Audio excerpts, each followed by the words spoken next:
Hi Nadia, so we've got more essays from you. Very happy to see them. Let's take a look and see what you did. Okay, school preferences. Let's see. These pie charts show the distribution of preferences among school subjects in New South Wales in the years of 2014. Perfect. In 2014, 3/4 of the selection are taken by geography, maths, and physics. Okay. This is, it's fine. It's a little awkward, this 3/4 of the selection. You could have just said,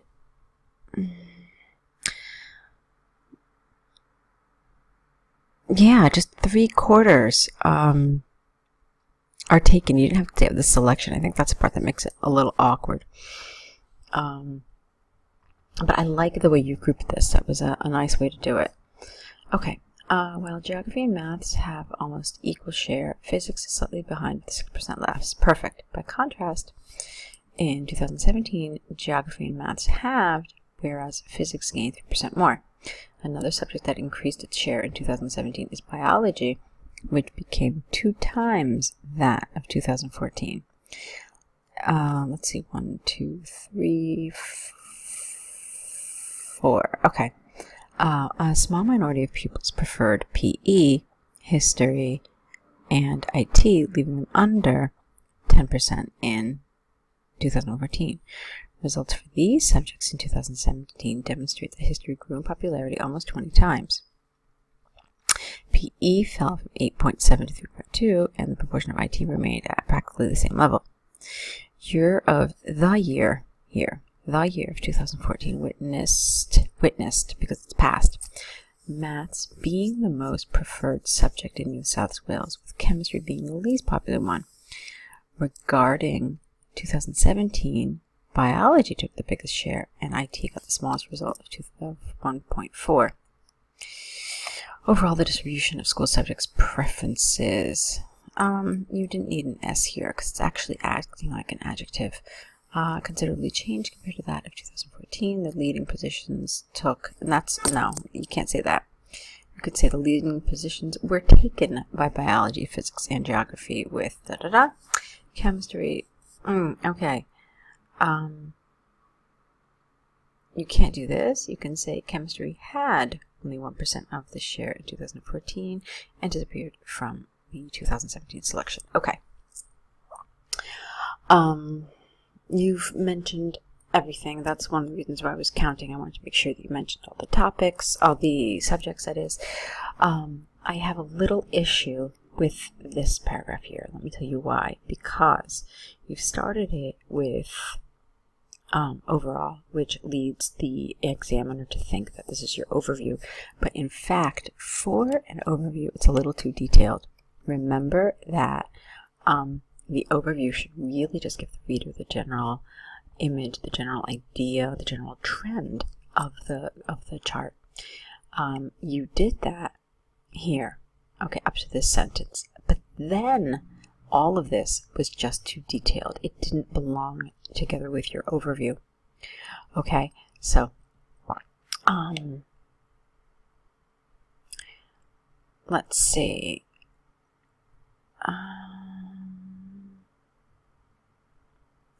Who increased? Who is that? Is it blue? I think it's the blue increased. Okay, so something like this. Overall, the distribution of school subject preferences in 2017 changed considerably compared to that of 2014. With let's see, with biology rising in preference. As well as, there's somebody else who said history, was it? Yeah, with biology and history, no, it wasn't history, I think it was somebody else. It doesn't matter.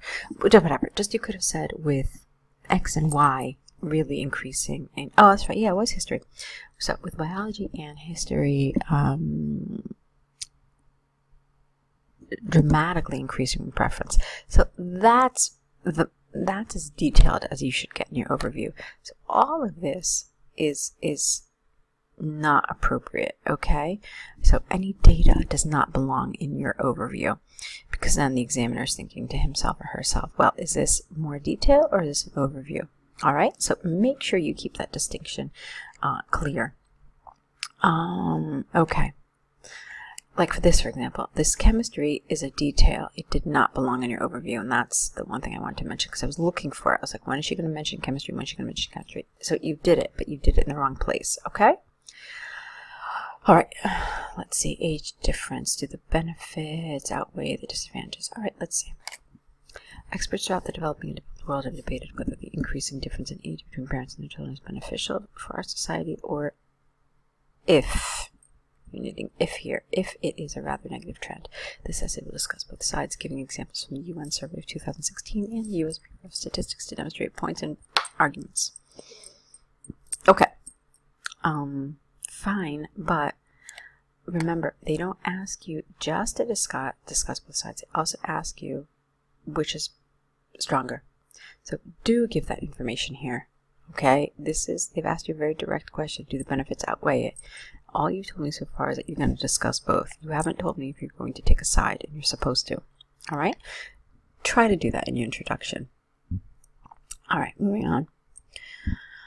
On the one hand, there is ample evidence that older parents are able to provide better care for their children. The central reason behind this is twofold. Firstly, it should be acknowledged that people in their late 30s and early 40s are emotionally and psychologically readier for raising children, readier to raise children, I think is more appropriate here, than their younger counterparts because they have already realized all their career ambitions and set their families as their #1 priorities. Secondly, people between 30 and 40 years,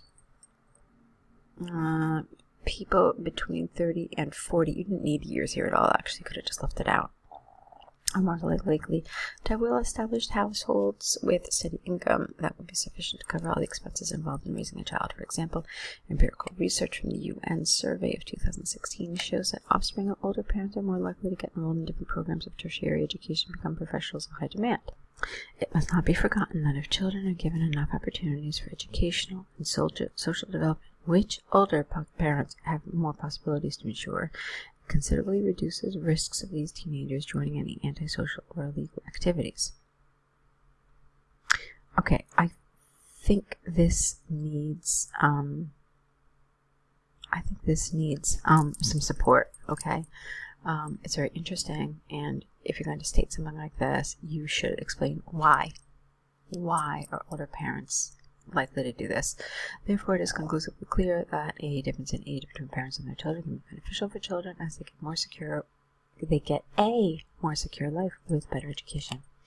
Okay, it's lovely. It's really well written. You've got some excellent vocabulary, some excellent grammar, some nice examples, some really, really, really good collocations, things like tertiary education, high demand, social development. What else did I really like? Younger counterparts. So all of that is lovely. A little long, and then, I mean, this I felt was underdeveloped, but then I was like, well, geez, you know, if Nadia develops this too, it becomes even longer. You might have left that out. All right? Here we go. On the other hand, the growing age gap between parents and children could have serious implications. This is largely because older people have higher risks of various health issues, and instead of being carers for their children, they might turn their offspring into caregivers themselves. Lovely sentence. In the worst-case scenario, children might become orphans with no means of support, adding more expenses to the government budget. You know what's missing in this essay for me? Some commas. Like here, I wanted a comma. Okay, to illustrate this, there is an extensive study by the US Bureau of Statistics proving that teenagers of older parents risk 2 times more to stay parentless. Okay, not exactly. So, proving that teenagers of older parents, how about run a,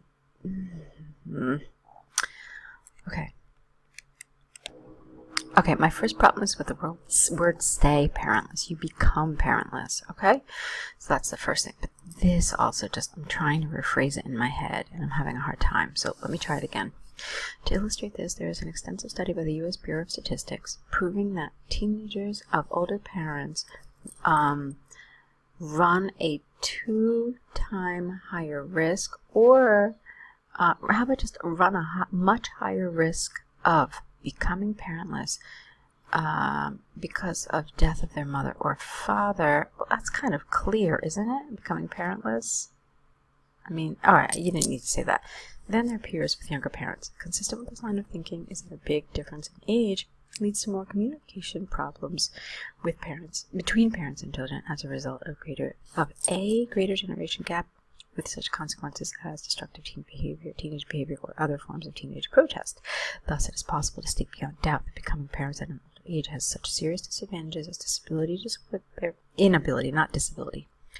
inability to support their children due to possible health troubles, as well as miscommunication problems caused by growing cultural differences between generations. Lovely. I wasn't really a fan of this, consistent with this line of thinking. It's not the right linker here.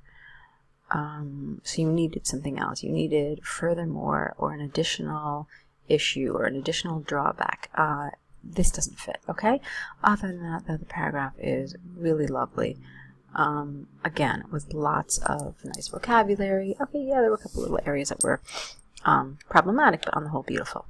Okay, from the examples and arguments given, I firmly believe that a growing age gap between parents and children has more disadvantages for society, both socially and economically. Great. Okay, so the order of your paragraphs is correct. It's exactly what it should be. As I said before, for me, the biggest issue is that since it clearly asks you, do the benefits of this outweigh the disadvantages, you need to say, well, no. I think on the whole, it is a negative trend. All right. But a lovely job here in both of your essays, so good work.